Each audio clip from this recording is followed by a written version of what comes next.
Hey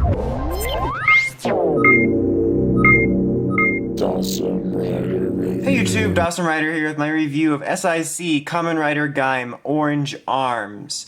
So, things are going to be going a little bit differently in terms of the order we do things, because right here I just have his armor, which is kind of neat. Lately, in the recent years, the ISC, wow, that's Earth 2.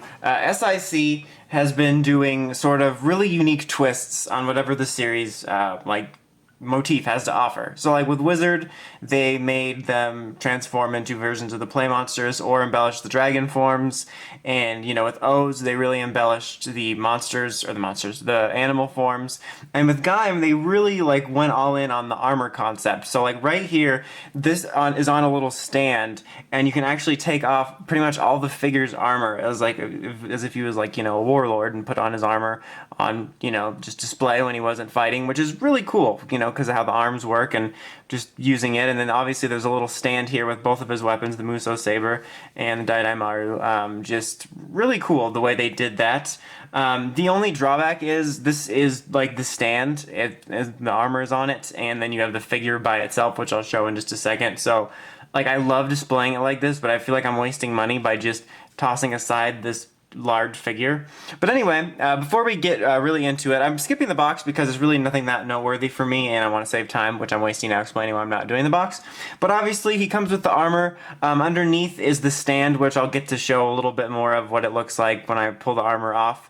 And then this little stand here for the swords. The swords themselves look really cool. Obviously there's more stylized versions, so they made this a lot more extended out. Got almost like a flamish, it's like a flame juice look. It's just really cool looking.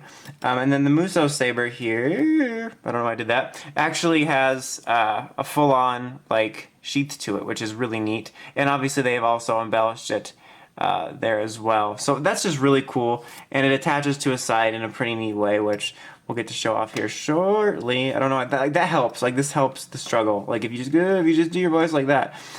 So here is the naked figure, which is just, I kind of wish they had come with something like a pseudo smallish armor or pieces to put on him, so you could have him displayed as sort of a semi-naked-ish warrior, but I don't know. But it gives you an opportunity, I guess, that we can take a look at the articulation here. You just have pretty much traditional stuff. You see you got a ball joint here with a wide range of motion, swiveling, double elbow joint there. You got swiveling here at the wrists. You got articulation at the waist and chest. You can really see because his chest piece all flopping all over the place. A nice ball joint on his legs as well. Very squeaky if you can hear it. Double knee joint, which is kind of hindered by how large the knee armor pieces are. Swiveling as well. The foot's on a nice little joint. You even have the toe action joint there. And then the head and neck articulation. So yeah, so pretty standard. It's basically more or less figure arts articulation, and SICs are notorious for loose joints. Mine, as you could hear, are squeaky and fairly tight. There's some areas around the arms that don't feel loose, but they feel like maybe one day they'll be loose, but no loose joints as of right now to speak of. Also, the heads are sort of swap-outable, the backing and the front, horn piece would actually go on here, which are not on here. Let's pull the head off right now. This is just kind of a normal backing, and the front piece here that I have on him has the front eye armor without any visor, and that's what's on him right now. And then when we swap it out, we'll put that on here, and then this piece will combine with the other. So you sort of have two head elements.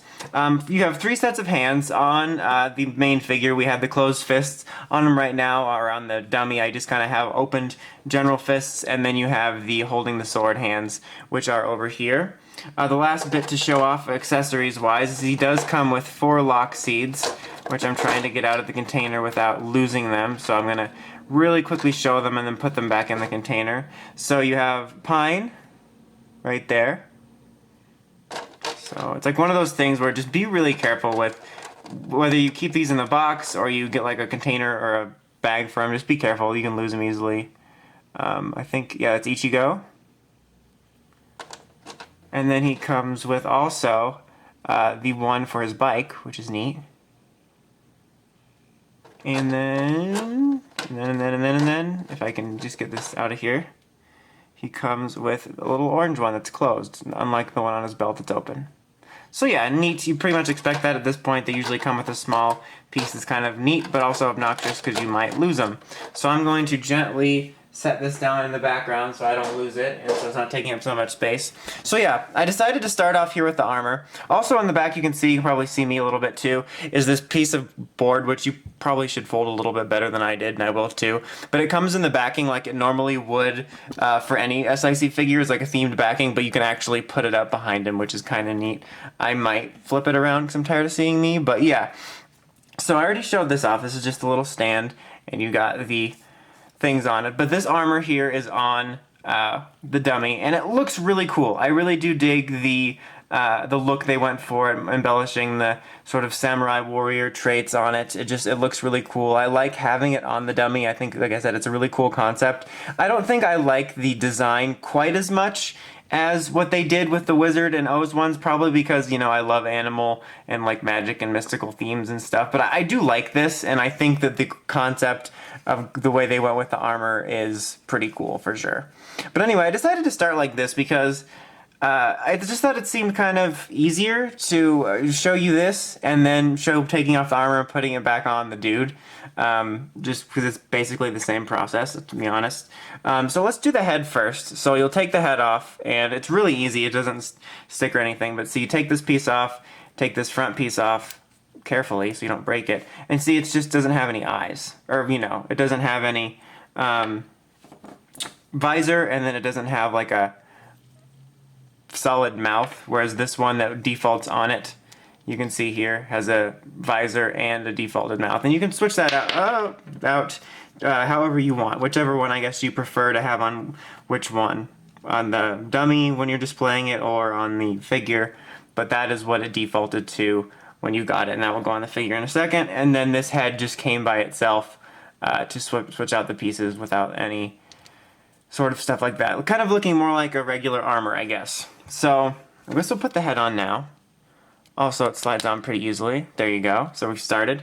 Actually, that was a dumb idea because Dawson is the stupidest person alive, because you're going to want to do the chest armor first. Bam. Okay. So I'm going to take these pieces off. Also really easy. I'm just going to set them aside. And we'll do the chest armor, which is, I guess, one of the more involved parts. And you're also going to want to do the bottom armor as well. I'm just going to actually take it all off. I had this order in my head. I wanted to do it, but now I'm realizing I'm making it more difficult. So pull those pieces off as well. They're kind of a little bit harder-ish to notice. And this does separate, so you can take that piece off. And before we take a look at that, here's basically what the dummy is. It's just like a stand. You have Gaim's logo there, also super shiny. Look, it's my light above me. It looks pretty nice, actually, the shine to it. It looks like you could open it up and have a weapon chest in there. And you can put any of the hands you want on there. And it's just basically these two little arms and then a stick thingy, which almost looks like it's going to be a dummy for training. But yeah, that was neat.